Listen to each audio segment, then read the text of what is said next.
हरि ओम. अमृतानुभव योगदास श्री जय गणेश जोशी यांचे प्रवचन. अध्याय 9. जीवमुक्त दशाकथन. ओवी क्रमांक 54.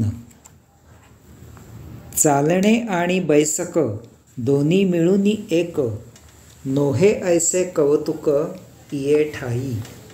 अर्थात कैवल्यस्थित योग्याने यात्रा केली काय किंवा न केली काय, त्याला दोन्हीही एकच आहे, हे त्याचे कौतुक नाही काय. माऊली या ओवीमध्ये साक्षात्कारी कैवल्यस्थित योग्याचे कौतुक करत आहे. ते सांगतात की अहो योगीराज, आपण कौतुकास पात्र आहात. आम्ही आपले कौतुक करत आहोत. कारण आपण जेव्हा शिवयात्रा करता तेव्हा आपण शिवाकडे झेपावत असता. तसेच आपण जेव्हा शिवयात्रा करत नाही तेव्हाही आपण शिवाकडेच झेपावत असता. या परस्पर विरुद्ध गोष्टींचा आपल्यावर एकच परिणाम होतो आणि तो म्हणजे सतत यात्रा सुरू असणे. कारण आपण सदा शिवस्वरूपच असता. सतत यात्रा करत असण्याचे महाभाग्य आपल्याला लाभलेले आहे. ही फार दुर्मिळ गोष्ट आहे. म्हणून आपले विशेष कौतुक आहे. कारण बहुतांशी जण यात्रा करत नाहीत. ते येथे पुन्हा पुन्हा जन्ममृत्यू असे फेरे घेत राहतात. त्यांच्यासाठी आपल्याकडून प्रभुविभूचे कार्य होत राहते. जे यात्रा करतात त्यापैकी बहुतांशी जण शिवस्वरूप होऊन मुक्त होतात. त्यांनी जन्ममृत्यू अशा फेऱ्यांमधून कायमकरिता सुटका होते.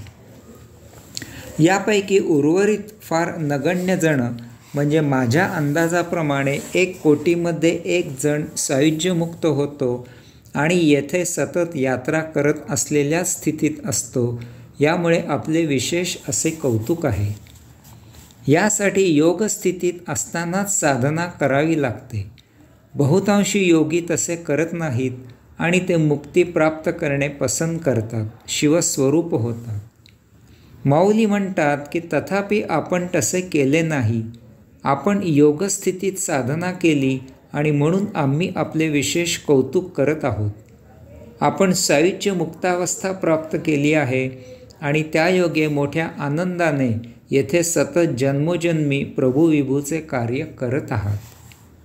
आता योग्यांना मोठा प्रश्न निर्माण होतो की आपण मुक्तीची यात्रा करत आहोत की आपण सायुज्य मुक्तीची यात्रा करत आहोत, हे कसे ओळखायचे?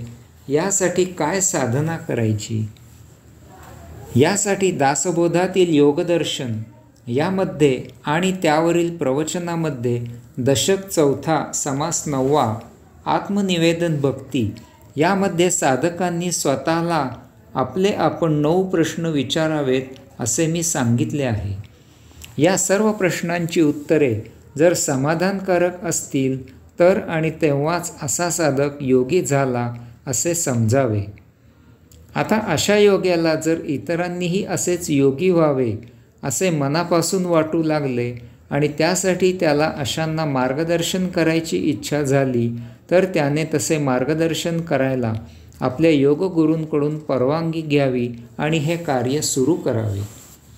अशावेळी त्याला येणाऱ्या अडचणी प्रभू सोडवितो आणि हीच त्याच्यासाठी फार मोठी खूण असते की तो सायुज्य मुक्तीची यात्रा करायला योग्य आहे.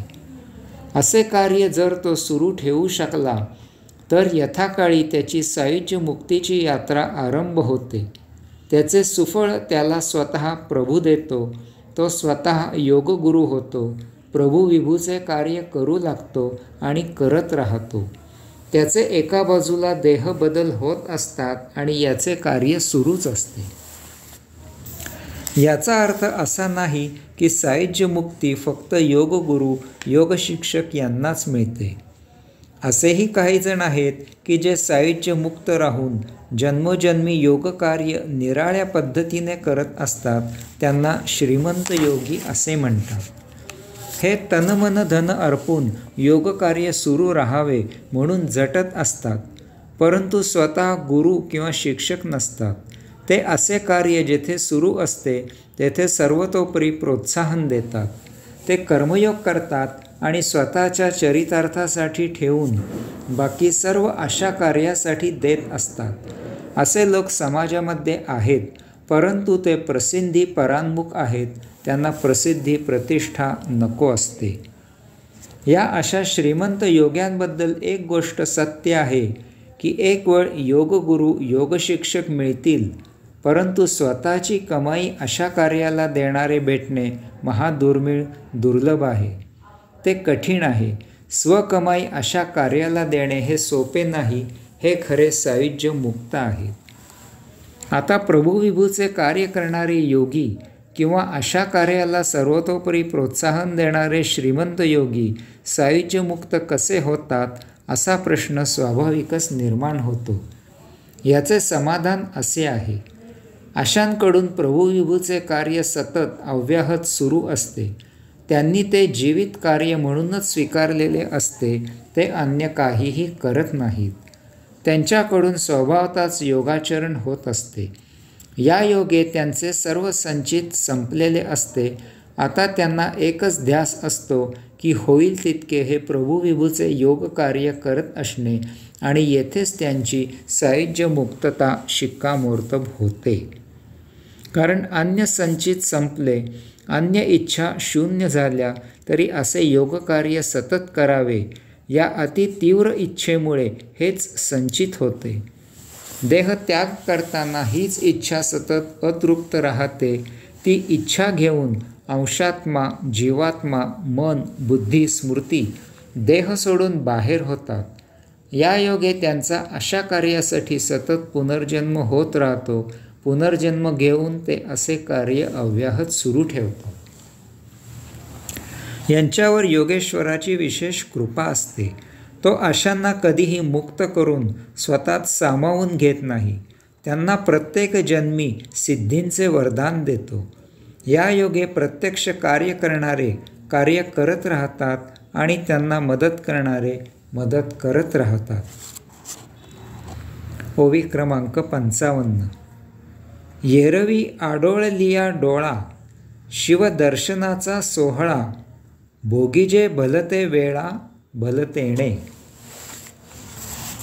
अर्थात जे जे दृष्टीस आढळून येईल ते ते शिवदर्शनाचा सोहळा असतो, यासाठी स्थलकालाचे बंधन नाही।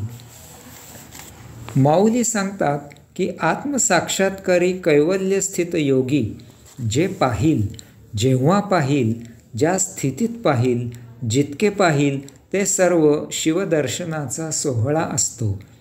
त्याला याशिवाय अन्य काहीही दिसत नाही, उमजत नाही।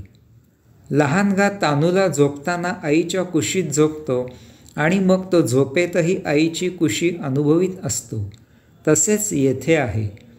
आत्मसाक्षात्कारी कैवल्यस्थित योगी सदा सर्वदा सर्वत्र शिवदर्शन घेत असतो। त्याला अन्य काहीही जाणवत नाही। तो झोपला तरीही तो त्या तानुल्याप्रमाणे झोपेतही शिवदर्शनच घेत असतो।